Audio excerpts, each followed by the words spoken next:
Alaikum wa rahmatullahi wa barakatuh. Okay, guys, just leading on to the post that I shared on the WhatsApp science distribution list not so long ago about the Russian nuclear station uh, having a huge power blackout and a explosion. It being reported in the RT news. Anyway, I want you to take a note at a timestamp here, October 16th, 2016. And it's an interview between the Vice President Joe Biden on NBC and the anchor, interestingly enough, at the conclusion of this particular interview, and I'll leave a link to this interview, asks and concludes the interview with this particular question. Final question. When I talked with former Russian ambassador Mike McFaul. Yeah. And we talked about the idea that every once Okay, guys, the number 226 is very deliberate, by the way. Again, it's a division of 11, and that's the dual pine. Basically, you've got the lone pineal gland, and you've got the dual pineal gland. The dual would be the material and the spiritual, and then you've got the 1-1 and the 1-1 opposing one another, which is above, so below, and then you've got the number 6, which is the number again of the beast. This is all deliberate, by the way, and then you've got 6 individuals here, and again, interesting enough, you've got the male, female, male, female, male, female. Again, that's deliberate. Those are the two opposites, right? And then let's continue with this, and we'll see if I pick up anything, I'll point it out. But what you see, even in this, right, it's very deliberate in the sense that the stage, as it were, right, and the props, everything that's in the background, even the lighting, you see, it's quite deliberate, right? It's just the settings very, very elaborately crafted, right? And what you see in the foreground is stuff that's there for the individuals who are affiliate to Freemasonry, for them to basically understand what is being discussed here and what's being said and how it alludes towards something. For the most part, they don't expect the public at large to piece together the information here or the relevant information and then maybe connect the dots elsewhere. They're not expecting that to happen, at least on a general scale. But yes, those people who are affiliated to Masonry and the higher ups who are above them would understand exactly what's going on here, what's being discussed, and what's being alluded to. Now, let's just listen to what's being said here first. You got to respond when they're hacking. You got to do something. He described it as a high hard one. Maybe just sort of like in baseball, you throw a high hard one to send a message. Why haven't we sent a message yet to Putin? We're sending a message. We have the capacity to do it, and the message he'll know it.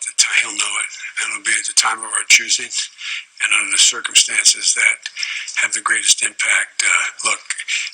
Will it be enough? Do you think that'll get him to back off? I mean, how concerned are you that the country is actually going to question the result of this election? I am not concerned. The reason I'm not is we're working very closely with all the departments of elections across the country. Number one. Number two, the American people are pretty damn resilient.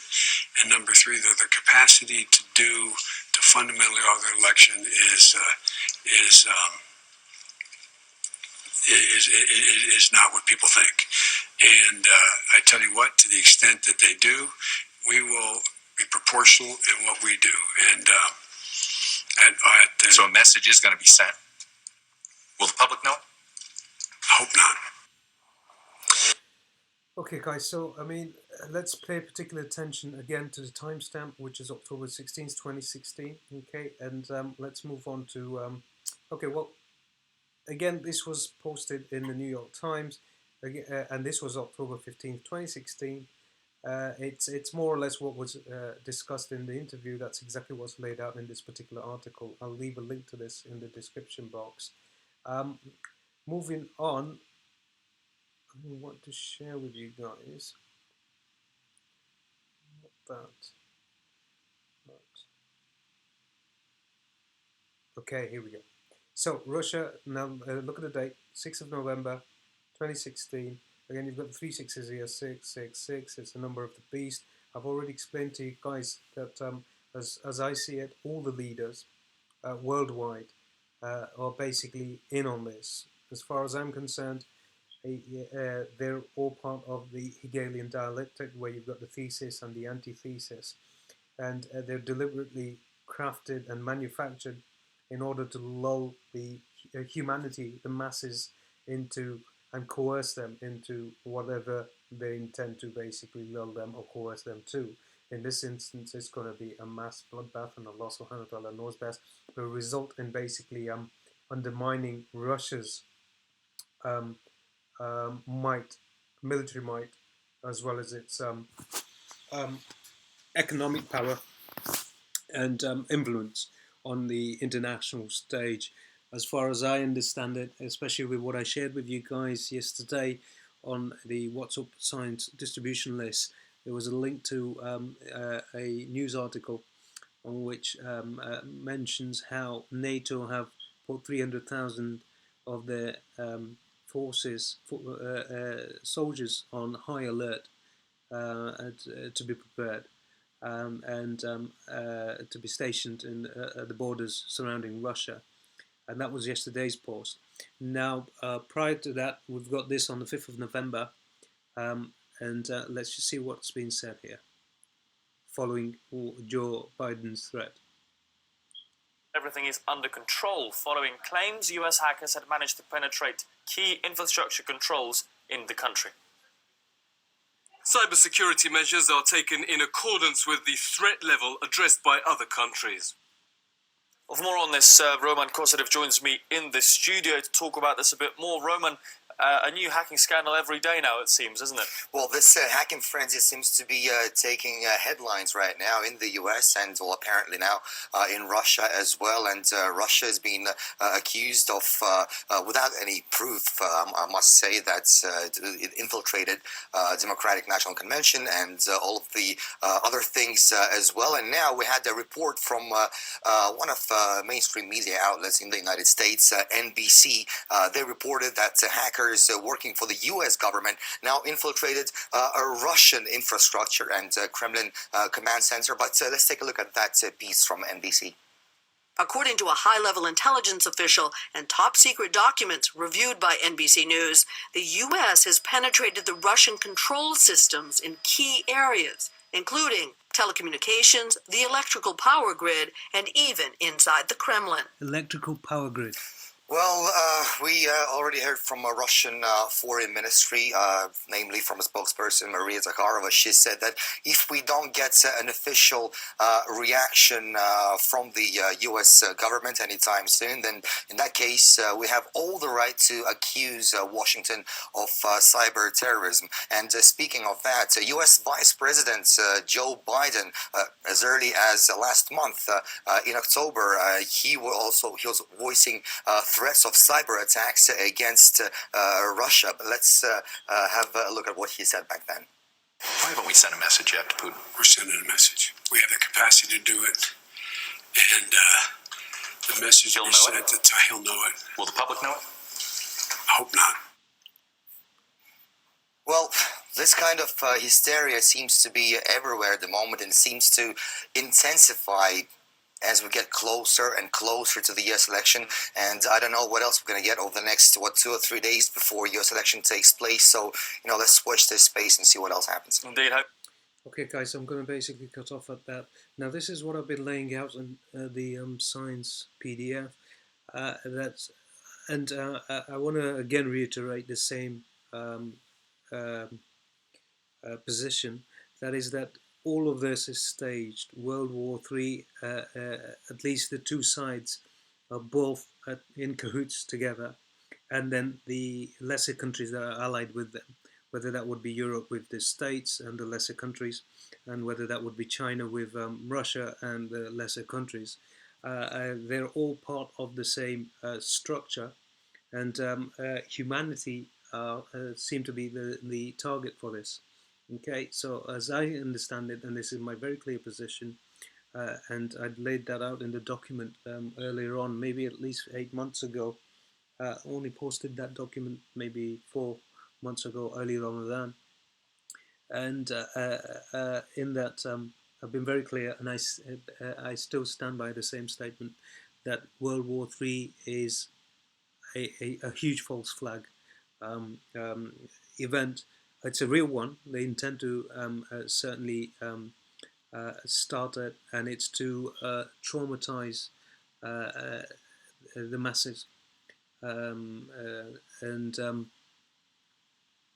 and certainly at the same time to cause a lot of suffering and a lot of deaths. I certainly don't want to be a fear monger, but these are very genuine observations from studies and research. There's an upload I recommend if any one of you are inclined that way, which is called the Al-Malhama, and in that maybe there's a lot more detail about what seems to be unfolding and what seems to be on the horizon. And now I'm just going to move on to this particular piece here. And again, what you've had today is look at the date stamp. So you had that on the 6th. So I mean, you can see the narrative unfolding, and deliberately they've all got their scripts. So Russia's been given their script, America's been given their script, and then these puppets are basically reading that script out so much in verbatim, but still, you know, their scripts given to them from higher up, and they're playing along, right? And they'll take in the military with them, and then the I guess the more naive part of the military would be the soldiers who come from genuine homes, you know, and are very genuine people who are patriotic and believe that they're being given a true and genuine narrative, when in fact it's been regurgitated from the top, and they're part of the I guess collateral damage that would ensue in all of this. They've got a purpose for it. There's chaos out of order, and unfortunately, again, our ulama, mashallah, you know, they need to really get to grips with what's happening on the world stage and how it's happening and why it's happening, you know. And inshallah ta'ala, you know, I'm pretty sure they can see it, but it's just that there's very little movement in terms of maybe informing, you know, the ummah of understanding the dynamics of what's going on, and again, being um, doubly careful with what perhaps would follow is a drive to push the Muslim Ummah uh, to support Turkey, and Turkey will certainly lock horns with Russia, and it seems that that's where the intention um, laid out by Albert Pike in his letter to Mazzini, uh, um, discussing how they would bring about World War III in the mid 1800s, seems to basically play a part. And I think that the president of Turkey is going to be used as a pawn in order to lull the Muslim demographic, the Arab youths, into this false war against the Orthodox Christians. So may Allah Subhanahu wa Taala protect us all from this, and from you know, so long as you know, um, if we can look at this whole thing objectively, you know, and maybe take a step back, you know, Subhanallah, certainly our emotions, our passions are very high, and but we don't want to suffer something like the a placebo effect, where it's because our kind of passions are being satiated, that we drive and push along, you know, whatever is hurled at us and thrown at us by, you know, using our emotions and our passions for deen against us, you know. And they understand this. They understand, subhanallah, how passionate Muslims are about their deen, and how it will only require someone to be the face, you know, of deen and Islam, and maybe make the right noises at the right times in the right places for the masses to be lulled into this false paradigm. You know, so Allah subhanahu wa ta'ala protect us. It's again about basira and firasa, and I'm sure our ulama kiram are basically uh, uh, aware, intimately aware of what really is happening, and how it's happening. And Allah subhanahu wa ta'ala, I'm sure, is revealing it to them in their even in their dream states, inshallah ta'ala, as to what really is happening. But again, it's just caution. I urge it. I'll continue to urge caution in this regard. Now you've got this particular incident that's happened in Russia. Let's just watch it. Sorry, guys. Okay, well, you already know what's happened in Russia anyway, so I'm just going to get out of this because I don't know what that was. But you've got this in Russia where the blast happened today, northern Russia, port city of Murmansk, with a population of 300,000. Interesting, because you had 300,000 mentioned yesterday about troops, and now you got 300,000 in here again. And like I said, in numerology, the number 3, number 6, number 7, 18, 32, 33, respectively, and some other numbers play a significant role in numerology and in Freemasonry. And they're all sacred numbers, and it's a language in and of itself as well, and they're deliberately used, by the way. Anyhow, so basically what you've got is this incident that's happened in Russia. No doubt Russia has already said that they will respond, right? And the prime minister's been noted to say on record that the country that strikes first is in the best position to win the war. So certainly it seems like what's going to happen is maybe New York or perhaps some other place is going to be targeted. That does not mean that Europe is safe by any stretch of imagination. We did have Angela Merkel on state TV and at least officially warn the citizens of Germany to stock up on food and essentials, as well as to take money out of their accounts. And we've also got Belgium, I think, who basically distributed iodine tablets and iodine gel capsules to their citizens. And iodine is used to basically curb the effects of a nuclear attack. Interesting enough, you can't seem to source those tablets right now, and they're very scarce in supply. But that's a discussion for another time. At any rate, again, like I said, I'm not fear-mongering, but I certainly urge that we are cautious about what's happening, what's unfolding, and we basically take a look at things objectively.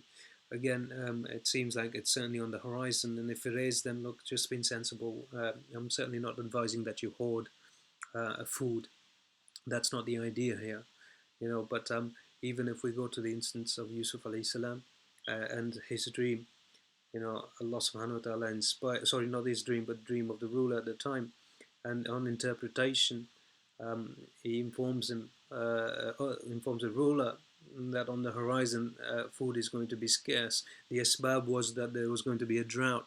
Either way, although we're experiencing droughts through this binary system that's entered into our solar system, and the weather anomalies, extreme weather anomalies, and I'm pretty sure that they also get worse. And all of this is laid out in the science PDF, please. So do visit the channel and maybe upload it and study it thoroughly. And if you find any leverage in it, then revert back to the channel and work through all the content on the channel backwards, inshallah ta'ala, and maybe you perhaps have archived as much as I can of the research that's been found by very competent individuals, by the way. So please do, but feel free to look it up and research it and study it. But again, so it seems like it was the scarcity of food for a certain period of time, which basically concluded in the counsel, the advice of Yusuf alayhi salam to the ruler, that he should basically harvest and then stock the harvest for 7 years worth of supply. No one's certainly saying that we stock food up for 7 years worth of supply. And yes, again, it goes against Sharia and Sunnah to basically hoard food. But those are in the instances where we're not faced with, we're basically faced with natural prevailing conditions. What would ensue possibly, and Allah subhanahu wa ta'ala knows best, if World War III does happen, then understand that Russia and America between them have 80 to 90% of the world's nuclear warheads, and that's around about 3,000, of which Russia, I think, maybe has almost 1,800. Now, if both of them, and there's no reason to believe that they won't deploy a good portion of their weapons, if they do, it will certainly result, and they only need to deploy one or two, to be honest with you, for the world economy to come to a grinding halt. Certainly, trade and the I guess imports and exports will stop and come to a grinding halt, and ships stopping. And if that happens, then we'll find that our superstores and our shelves will basically run out. And what that basically would mean is that food will be scarce. And if it is again, subhanallah, I've heard and I understand, and mashallah, at least, and someone very wise said the same, and that was that, I mean, subhanallah, when our brothers are in Josh, they basically say that, well, we shouldn't be doing this, we should have tawakkul in Allah subhanahu wa ta'ala, and that, we've got zikr as sustenance. But these sort of things certainly are very, very, very valiant and um,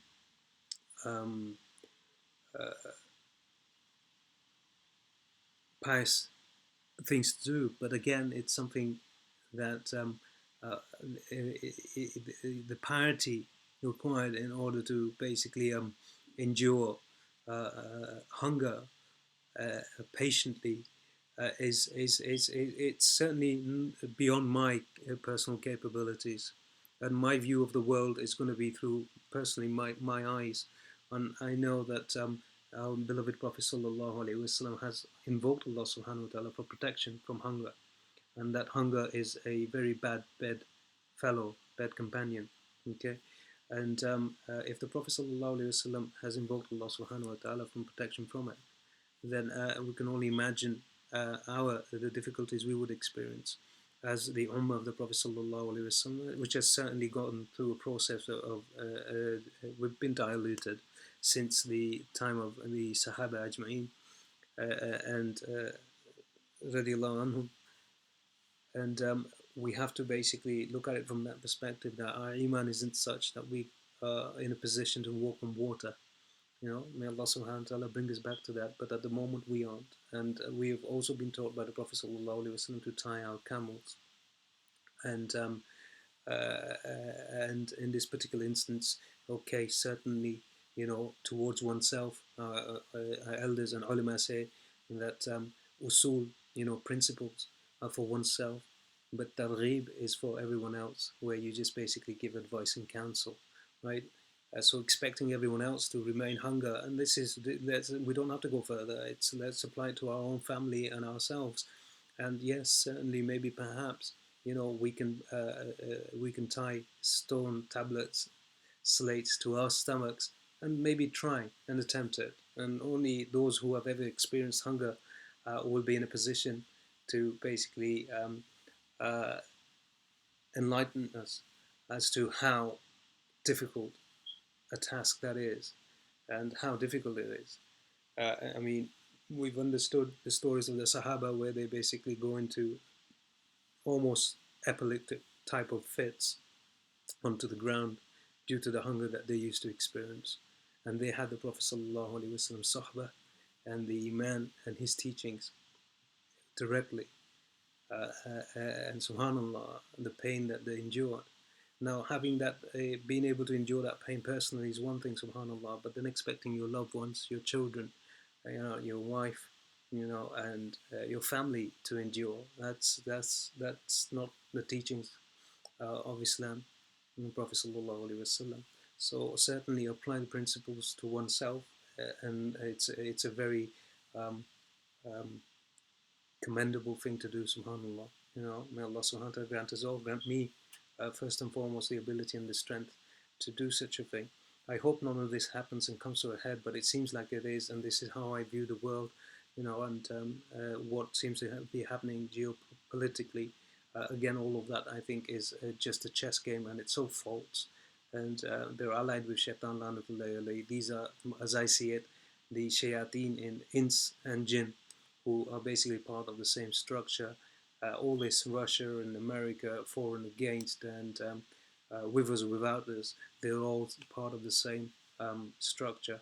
And sadly, it seems like the ummah, humanity, are being lulled into this. Allah subhanahu wa ta'ala protect us and guide us. Jazakallahu khairan wa jaza for your time.